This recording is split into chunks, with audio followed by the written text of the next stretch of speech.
Lockdown, extended lockdown, सारा कुछ आपने देखा। सबसे अहम बात ये आपको समझनी पड़ेगी कि लॉकडाउन कोरोना वायरस से संक्रमण का बचाव हो सकता है, लेकिन इसका इलाज नहीं है।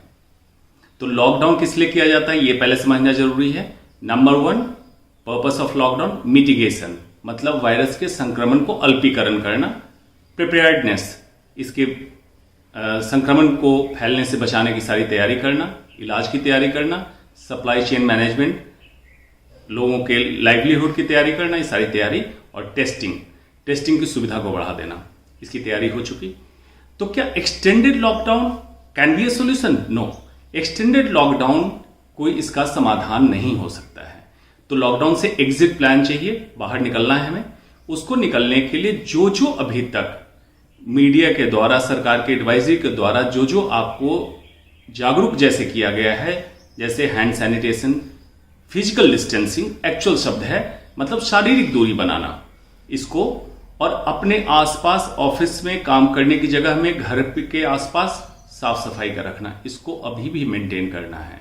ऑफिसेज में टेबल कुर्सियां दूर लगानी है, काम करने में, बातचीत करने में डिस्टेंस मेंटेन रखना है। और ह्यूज गैदरिंग, बहुत सामूहिक कोई चीज हो उसमें बहुत ज्यादा गैदरिंग को अभी अवॉइड करना है। ये नहीं समझना है कि लॉकडाउन खुलते ही आप वापस उसी नॉर्मल तरीके से मॉल, मूवी, मैरिज, इन सब चीजों में आप फिर से सम्मिलित हो जाएं, उस पर ध्यान देना है।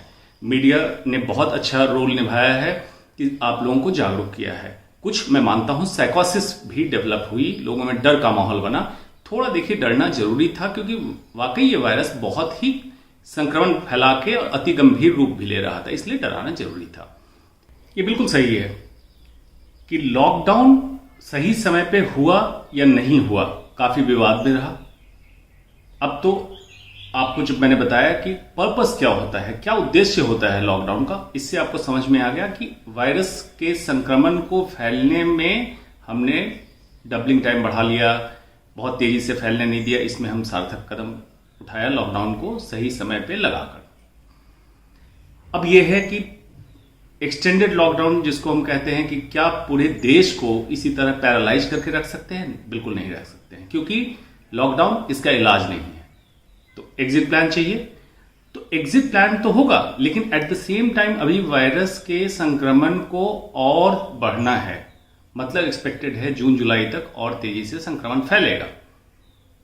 तो अभी हमारे पास वायरस के अगेंस्ट वैक्सीन नहीं है, कोई एंटीवायरल मेडिसिन नहीं है, तो prevention is always better than cure. तो अभी भी हमें सावधानी वही बरतनी है जो अभी तक सरकार के एडवाइजरी के माध्यम से, मीडिया के माध्यम से आपको समझाया गया, वही अभी भी एडवाइजरी बरकरार रखिएगा।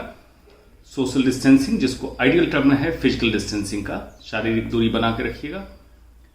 फेस मास्क जब भी क्राउडेड प्लेस पे जाएं लगाना है। और जितना हो सके ओल्ड एज, मतलब 65-60 से ऊपर के लोग, कैंसर के मरीज, डायबिटीज के रोगी, जितना हो सके आप लोगों की आउटडोर एक्टिविटी अभी कम से कम रहे तो बेहतर रहेगा। और सामूहिक जो भी सम्मेलन हो किसी भी तरीके का, शादी ब्याह का, पर्व त्योहार का, या किसी भी सामाजिक कार्यक्रम का, उसको कम से कम संख्या में लोग जुटें तो बेहतर रहेगा। ये सावधानी हमें अभी भी रखनी है।